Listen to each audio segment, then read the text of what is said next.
Let's go! Check, Nina! Where we from, what? Kansas City! You ready? You ready? 3, 2, 1, go! Welcome to the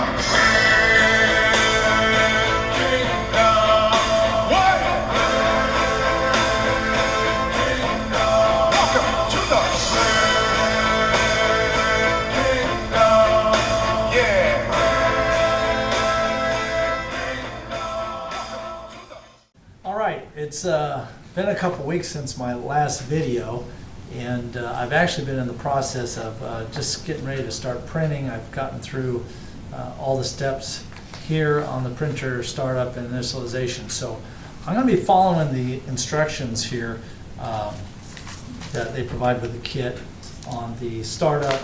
So these are basically, it says first steps for powering on the printer, so it's just some continuity checks for shortages, and just make sure everything's working properly before you actually do a full boot up. And then after that, then we start the initial printer setup, which is just, it's basically testing the homing of the motors, the ball screws, and the printer and powder bed, the recoder mechanism, and then it starts to test the chamber heaters, the halogen heaters, and so forth.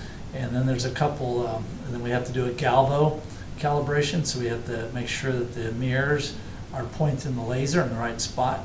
And then there's actually we do a printout on some printer paper that helps also determine, for them to do a calculation to make sure you optimize where the laser is on that print bed. And then once all those are done, then you do a surface heating analysis and builds a profile. And then from there, you can go into your first print or a dry print test. I actually ended up going right into my first print. So, and by the way, you're going to find that I ran into some challenges along the way. And the beauty of it is Pavel and Thomas have been very accommodating and addressing these challenges. Some were software related and some hardware related. So let's get to it. All right, so what we've done now is we've gone to the, well, let me just go back to the home page here. So we went to home, and to start the testing, we go to printer settings. It says here, you need, I have to put my member ID in there and so forth. That's to get updates. But then go at the top line here to testing. And then the homing and motor check is the first one. And it basically says make sure there's no powder and so forth. Continue. And it says it's basically going to move the recoder, and it's going to check the motors and raise and lower them a little bit. So perform homing. So you can hear the recoder, and then there's the recoder just being moved, and then okay, so for the optical setup, so one of the things you need to do is take the black paper and just make sure that I use the calibration tool here, this template, to cut out this piece of black paper. And then, you know, I mark the center of that. And then this will go into the printer and glue stick that down to your print chamber. And then you'll run the optical check. So when you run that, you'll have to turn your laser on. And I've already previously done this, so I'm not actually going to show it. But once that's in there, what you're going to do is then you run the optical setup. And the first thing is to get your laser centered. So you will loosen this screw here, and you'll loosen this screw here, and that will control the X, and this controls the Y. And what you'll do is then you'll look on your screen when you run that check, and you'll see the black with the X in your chamber on the screen, and you'll move the motors, the mirrors, basically until you see you'll see a little white dot basically on the paper, very, very small, that you'll actually move these until you get that centered left and right, up and down.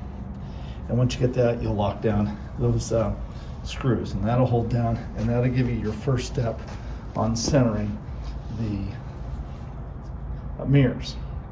Then they'll talk about centering the laser going into the center X. So you want it to hit the center of the mirror. So you'll shift this, you'll loosen these screws and shift this left and right to ensure that that laser is, and you kind of do it just by the amount of light that's left or right of that mirror. You can see it visibly in there.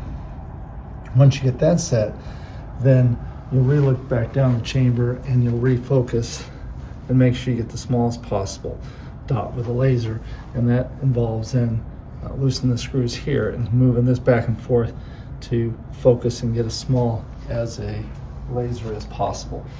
So that's in the optical setup, and once you get that set, then you can move on to the next steps. All right, I forgot to record this test for some reason, but here's kind of a summary for the thermal camera setup. And so I actually had some problems here initially. So the steps call for you to put some cap tin tape down on the print bed. So you do like a cross pattern here, and then you start the test. And so it heats it up, and obviously the cap tin tape gives a thermal signature, so you can see it here forming the cross shaped in the picture. And then what you do is you use these little up, down, left, right arrows here to position the center of the camera view to the center of the print bed. Well, as soon as I moved the viewer, I guess you could say, hit the down button, all of a sudden my system, I got an alert and a firmware shut down, and it pretty much locked up. And so after communication with Thomas and Pavel, it looked like it was a software issue, and he was able to rewrite the software literally over the course of 30 minutes and re-upload it, and we got it running. So when I reran it then here, I was able to make the adjustments left and right, get centered, and then I didn't have any issues, and we're all set. So that completes the thermal camera setup. So the fourth test now is the chamber heaters check. So basically all the heating cartridges, heat pads, and heat sensors for the print and powder chambers, we need to validate they're all working properly. And so you'll go into the test settings here. Now, if you recall during the wiring section, I believe I said make sure you label all these, and you're going to find out why. So when you start the test, this is how it starts off. All right, so we're doing the chamber heater check now. So looks like it takes a little bit of a while. Took about a minute to do 10%. This is where it just makes sure that the thermistors and the heaters are all paired up properly. So, so we'll just monitor this, and hopefully there won't be any issues. Unfortunately, there was an issue.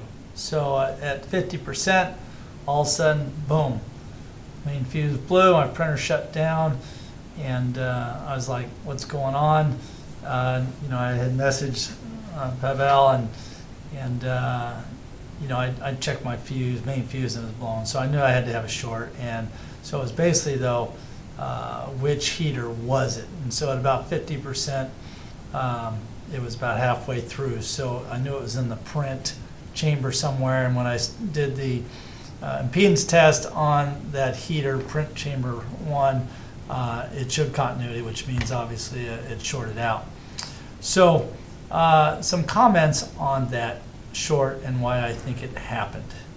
So the failure happened on print chamber 1. Well, it just so happened that print chamber 1, when I track it back to the leads, it goes back to this assembly step. It's the side that's on the over powder bin side, which is frankly the worst place I could have a failure, because I could pretty much access any of these others.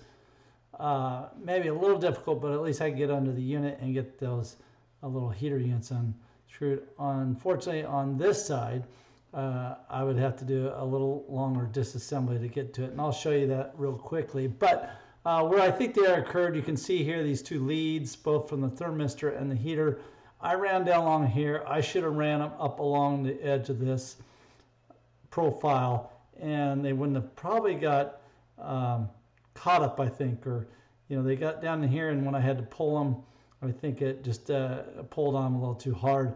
I did talk to Pavel though, and he said that they've actually now the latest shipment they've shipped out some heaters with a little bit different wires on that seem to be a little bit sturdier. So I think they realized that was a potential problem anyway.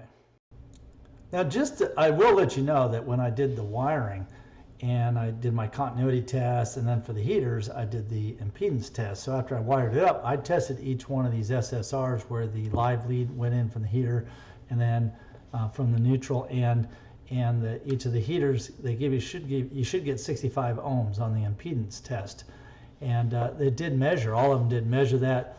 But regardless, it tested fine. I think the error failure occurred then when I pulled all the wires down the center of the chambers and then put the bottom panels on. I think at some point something got pulled, pinched, whatever, but that's where the error occurred. So I would just be careful here when managing that. And really, I think if we can come up with some of the thermal resistant epoxy to help kind of maybe really hold that into that heater, those leads, I think that would be a good solution as well.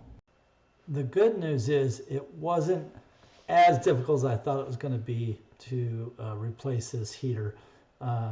Thomas, actually, we talked, and he actually went back into his program, and he created a disassembly video instruction for me just to validate.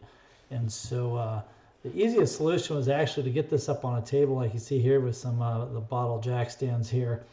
And then that way I only needed to remove the 2 screws that held these legs on at the top. And then when I removed those and loosened everything else, those legs slid right. I just slid it to the edge of the table and they slid right out. And then you can now see at the end here of the unit what I was working with. And then I just slowly had to remove the over powder bin panels, slice through the red silicone that I had to add to get to the heater itself. And then you can see then after I remove the panel, you can see how cattywampus those lines were in the unit. And so overall, then it was just pretty easy. Just took the heating cartridge off or heating block off and removed that heater, and then just replaced it with a new one that Thomas pretty much overnighted me. So that there ended up working pretty well, and the rework actually went pretty quick and got everything assembled up, and I was able to continue on the next steps. So the next test is calibrating the galvo. Now this is very important because each machine has its imperfections by whoever built it, and nothing is perfect, as we would say. So what this test does is basically, and I'll show you what I ended up with, but you're basically going to get print a calibration pattern on some thermal paper that's provided, and then you're going to submit that scan data to Pavel, and he's going to put it in a huge computational program that's going to look at all the errors and based on the measurement on your system, and then he's going to send you a set of code that tweaks the coefficients and everything, and then you'll turn around and reprint a scaling pattern and verify that you're getting the right dimensions. So why is this important? Well, this is important because if you don't get this right, you're not going to get good prints. But think about it. You've just built this printer, and you've got the distance from the laser through the optical glass, if there's imperfections there, to the galvo mirrors, the distance from the galvo mirrors to the bed, distance from the center of the bed to the corners. You look at all the potential errors in this system, and if you don't adjust for those, then you're not going to get good prints. So that's why we do this test, and it's critical you do it for your printer and do it right and get those right coefficients calculated from Pavel. So let's look at how this test is done and what the output is. Okay, so there's 3 steps to this process. So first one is print the calibration pattern. So when you click on that, you need to prepare the print bed with some thermal paper. So you use the calibration tool shown here, and then you're going to attach the thermal paper to the front. So you're going to use some glue stick on that black pieces there, and then you're going to put your paper over it, and then you're going to trace around that so you got a nice fit. You're still going to have these little tabs here, so you're going to be, the paper's going to be within those and squared off in those tabs. And over here you'll see on the bottom right, just mark on your paper what's bottom right. Now the thermal paper has a waxy thermal side, and the best way to determine what side that is, if you run your fingernail across it, leaves a dark mark. So that's the side that you want to print on. So once you get that set in there, the bed, when you start the program, it actually lowers the print bed, and that calibration tool will fit down in there in the paper, so the paper is basically level with the surface when it prints. And so you turn the laser key on, and it takes literally probably less than 30 seconds to run the test. And when you're done, you'll lift up the case, and you're going to find your paper looks something like this with this pattern. And then you're going to go ahead and put this on the back side of, you're going to put it on a piece of paper and scan it at 600 DPI, very important, and then send that in to Thomas and Pavel so they can do the calculation on it. So it takes about 2 hours or more for Pavel to do the computation, and then he'll send you basically data that looks something like this. And then you'll go back to the Galvo calibration test, go to the second step where it says enter the calibration data, and it walks you through. You'll just copy and paste this into the file, and once that's in there, then you can go to the third step, which is print the scaling pattern. So for the scaling pattern test, you do the same thing. You're going to cut a piece of thermal paper with that calibration tool. Once again, it's going to set down in there. You want to make sure it's centered, and then you're going to go run that test, and it's going to give you a pattern that looks like this. It's a 160 by 160 millimeter pattern with 5 millimeter blocks. And what you're going to do then is you're going to measure with your calipers and actually see if that measures 160 by 160 and the blocks are 5. And if you're off, then you can enter in some adjustments with scale. For me, actually, mine seemed to measure literally spot on. I mean, it was 0.02, 0.03 difference, but overall it looked really good. So then that completed the Galvo calibration. I was ready to move on to the next step. So this test and the next test basically go hand in hand. The halogen heater check, this one, it only takes a couple minutes. It powers on your halogen, cycles through them, and just makes sure they turn on. But it does the same thing also during the surface heating analysis test. And so you basically will roll right from this one into the other one, and it'll test these again. So there's really not much here. And if you have light in your system when you did a previous test, it means it turned on your halogen lamps just lightly. If those work, then probably your halogen heaters work as well. But so really don't need to show much here, just to let you know that you're going to see this in the next test as well. Okay, so the seventh and final test is the surface heating analysis test, and this basically calibrates the surface heating process. So you need to have powder loaded into this, and so it walks you through a powder loading, and then it does the recoder, smooths it off, and then once you go through the halogen heater check, then it goes right into this heating it up your surface and keeps track of the thermal temperatures, and it heats it up to 165 degrees on the surface, and then it goes through a cooling phase as well. And at the end of that, you get this analysis file that you will load into the system that's associated with the powder that you're using for this test. So let's take a look at this. Okay, so at this point I've already loaded powder. It's gone through the surface leveling, and I've got layers across the print bed. So now I go into, it's waiting for the halogen heater, you see, and then it goes to this page. This was initially confusing to me because then it said start the job, And on the surface heating, I think Pavel may have changed it after I talked to him, but it should say start the test. So you'll hit the, I'm sure it's changed by now, but you'll hit, you know, in this case, start the job, start the test, and then it'll start heating up the surface, and you can observe it on the thermal camera like you see here. All right, so once you start the print job or the test, then you'll see up there, it'll say status heating analysis, and then it gives the job name. So remember that, because that's the analysis file that you'll use, that you'll upload into the system. And so it heats up pretty quickly. Halogen heaters come on and off. Surface starts heating up. This is literally 4 minutes into the process, and then here's 35 minutes later. You can see the profiles, and then I'll show you then from here what's going on. Okay, so we're about 50% done with our surface analysis heating, and this is an important step. If you don't do this, you're not going to be able to get the profile, surface heating profile for your specific printer that you built. So if you use the one for the PA12 that they've already as a default in there, you could end up with some issues. So you've got to run this. It takes about 1 hour and 45 minutes.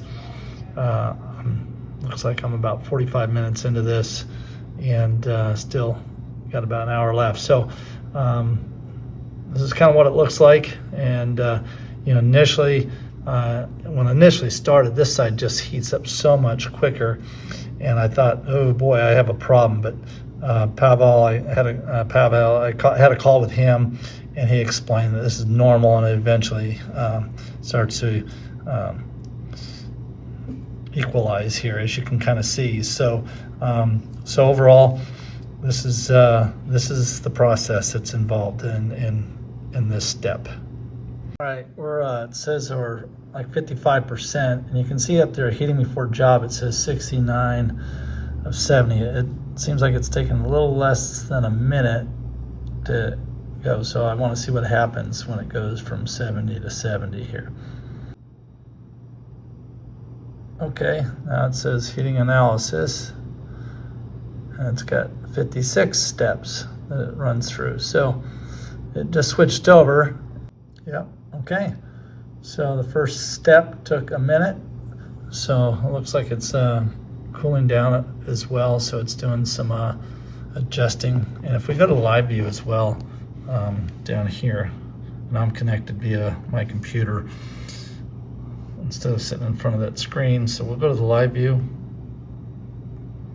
Okay, it doesn't want to go to the live view because I can't touch my screen. I actually have to click on it. So yeah, so the halogen heaters now are off. Yeah, and I guess it says that right there, so that would make sense. So it's probably doing a cool down sort of analysis. And there you go, its second step took a minute. So, all right, we'll just let this run and see what we end up with, but obviously it's slowly cooling down here. One thing I wanted to note here, you can see after you run this test and you open it up, you can see areas on the surface, you know, that basically look like the powder got a little more baked, maybe overheated per se. And Pavel says this is normal during this analysis because it's just getting it heated up and looking at that area as a whole. But I just wanted to make note and show you what to expect when you're done. So now that the heating test is done, we can get the data surface analysis file assigned.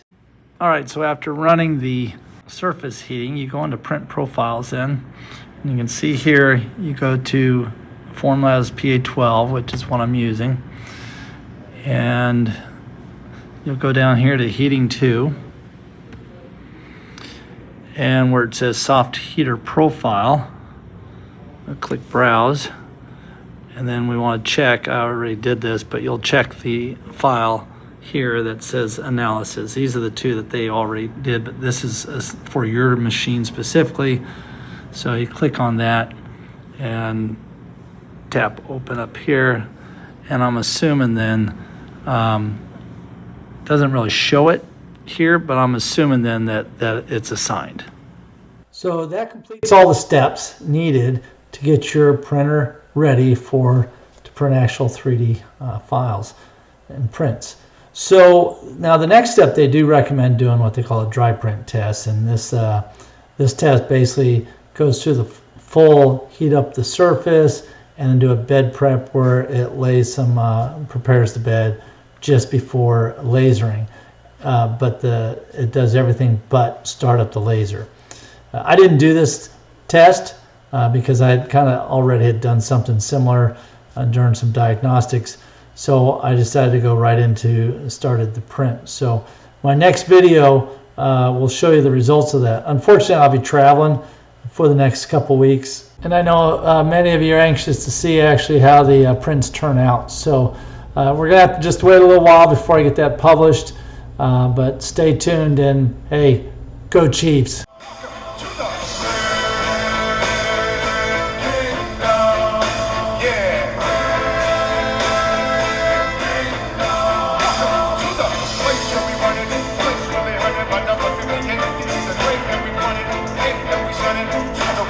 The opposition fake, I don't think they really want it.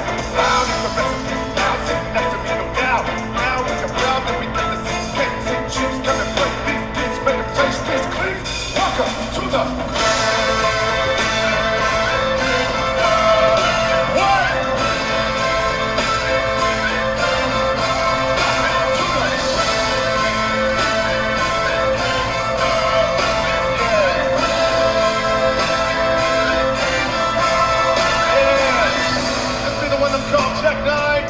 with the Kansas City Symphony, baby! Wow! The Philadelphia Orchestra is no competition.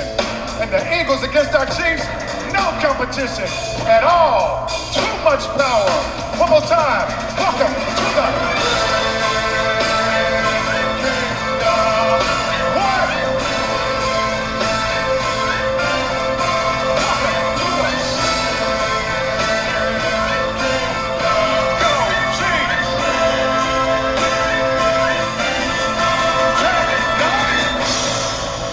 Let's roll, baby!